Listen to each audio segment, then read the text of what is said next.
Selamat datang di perkuliahan metodologi penelitian tugas akhir. Hari ini kita sudah memasuki pertemuan ke-13. Hari ini kita akan menjelaskan atau membahas tentang bagian akhir dalam sebuah penelitian tugas akhir atau TA, yaitu kita akan membahas tentang kesimpulan, saran, dan daftar pustaka. Ini adalah bagian closing atau penutup dari rangkaian tugas akhir yang akan kita susun.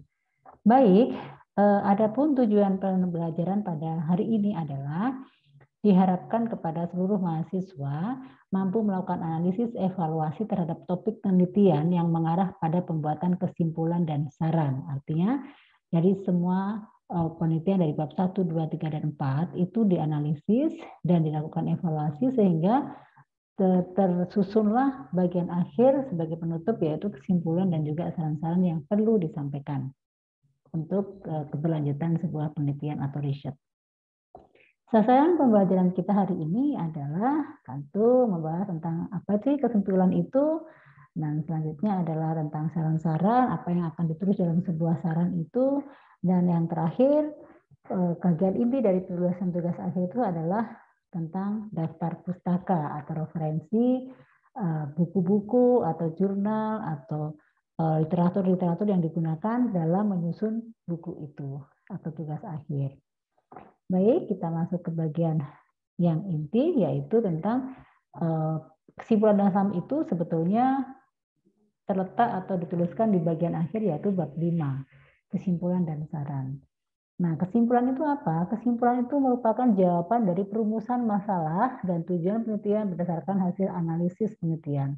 Hasil analisis penelitian itu yang mana? Adalah yang sudah dijelaskan di bab 4.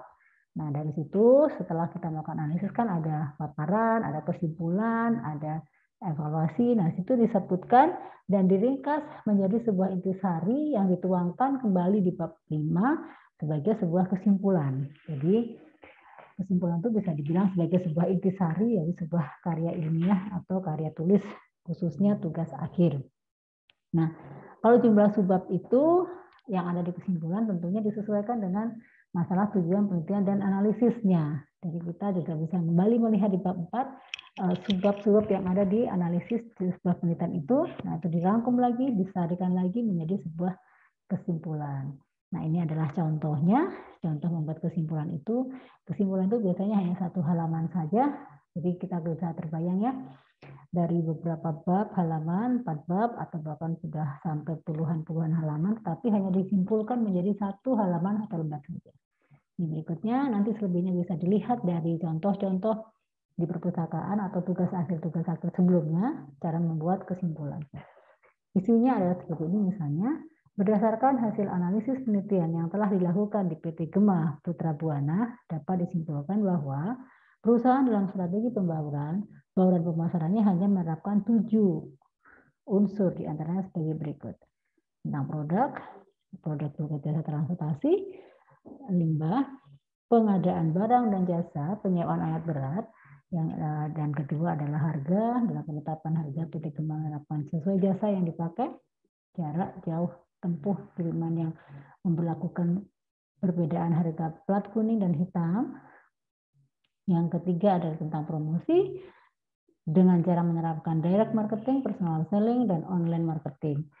Keempat adalah PT Gema dalam pemilihan tempat operasionalnya sudah strategis memiliki 4 pool tempatnya, kembalinya mobil yang sudah melakukan pengiriman. Yang kelima adalah people, adalah yang melakukan atau memberikan jasa pada perusahaan, memperlakukan kelima orang pada perusahaan, memperlakukan karyawan jika secara nyata bekerja dengan sangat baik terhadap pekerjaannya, maka diberikan reward dan sebagainya. Karena bukti fisiknya dalam pada PT Gema Putra Buana atau GPB menerapkan SOP yang tertulis untuk menunjang kelangsungan perusahaan atau customer. Yang ketujuh adalah proses dalam penanganan klaim atas jasa diberikan oleh PT Gema Putra P Buana adalah GPP, memfasilitasi pelayanan jasa melalui website, email, telepon agar dapat segera diperbaiki dan dievaluasi. Ini adalah contoh kesimpulan. Bukan hanya 3 paragraf atau 2, tapi bisa lebih. Ya, biasanya Satu halaman biasanya bisa dibuat satu kesimpulan. Nah, berikutnya di dalam bab 5 ini ada saran. Ya, ada saran ini yaitu memuat tentang saran untuk penulis ya. Saran ini ditujukan untuk peningkatan atau hasil penelitian yang tentunya ditujukan untuk bagaimana penelitian ini bisa berkembang atau dilanjutkan atau ditingkatkan untuk kajian-kajian atau penelitian di masa yang akan datang. Makanya di saran ini hanya fokus kepada peningkatan penelitian dan tidak disampaikan saran untuk perusahaan, karena menyampaikan saran dari perusahaan itu adalah sesuatu yang sensitif ya, yang mungkin kita harus jaga. Jadi kita hanya memberikan saran untuk keberlanjutan, kebaikan atau peningkatan dalam sebuah riset. Nah, ini contoh sarannya, bisa diperhatikan. Kita langsung ke sini. Adanya keterbatasan waktu dan batasan penelitian, maka beberapa saran diberikan untuk keberlanjutan penelitian yang sebagai berikut. Contoh, perlu dilakukan penelitian lanjutan yang lebih baik lagi dengan memperhatikan beberapa variabel lainnya. Atau bagi peneliti lain bisa melakukan penelitian lainnya dengan menggunakan pendekatan atau sudut pandang lain sehingga akan menghasilkan suatu penelitian yang lebih baik atau lebih sempurna. Ini adalah saran-saran yang perlu disampaikan dan memang ini sifatnya lebih general umum untuk peningkatan riset saja. Nah, ini kita masuk ke daftar pustaka. Di akhir penutup atau rangkaian penelitian diakhiri dengan daftar pustaka. Di sini merupakan daftar referensi rujukan yang digunakan. Maksudnya referensi rujukan itu semua buku, semua teori, semua konsep, atau semua referensi yang ada dituliskan dari bab 1, bab 2, bab 3, itu dimasukkan ke dalam referensi. Dan itu biasanya secara otomatis ya, karena kita menggunakan software, sehingga tersusun sesuai dengan abjad ya.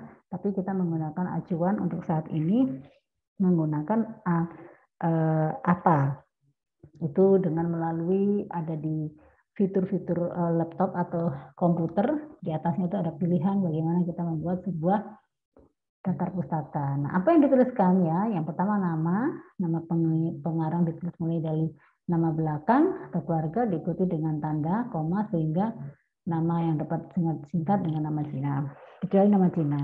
Nama pengarang yang ada pada kutipan wajib dimasukkan dalam daftar pustaka.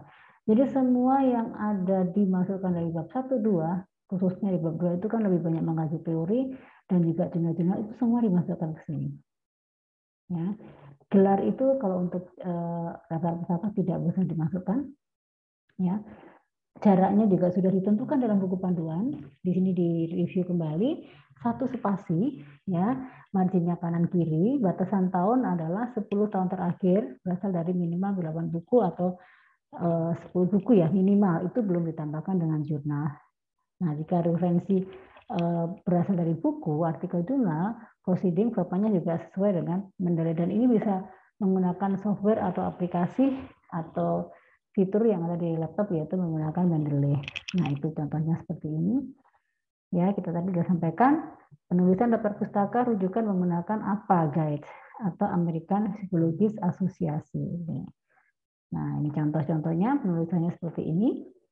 Nanti bisa dipelajari sendiri dan bisa dicek secara Mendeley secara otomatis akan keluar.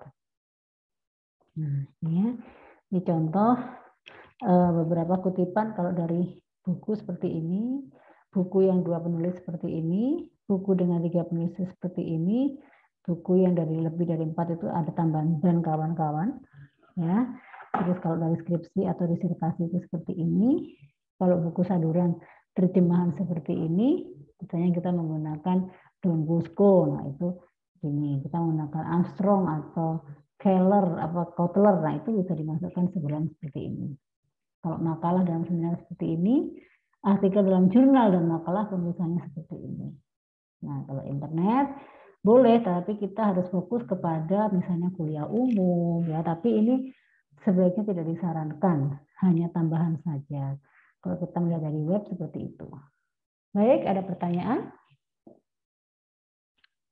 Jika tidak ada pertanyaan, kita kembali masuk ke pelatihan. Mari kita sama-sama melatih, menyusun atau membuat sebuah proposal yang outline-nya akan kita share dan kita akan bagi supaya semua mahasiswa bisa menyimak atau bisa mengikuti template yang ada.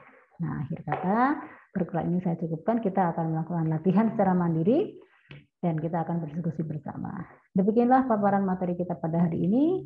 Semoga bermanfaat dalam mempersiapkan penyusunan proposal untuk tugas akhir. Terima kasih semuanya dan sampai kita bertemu kembali. Bye.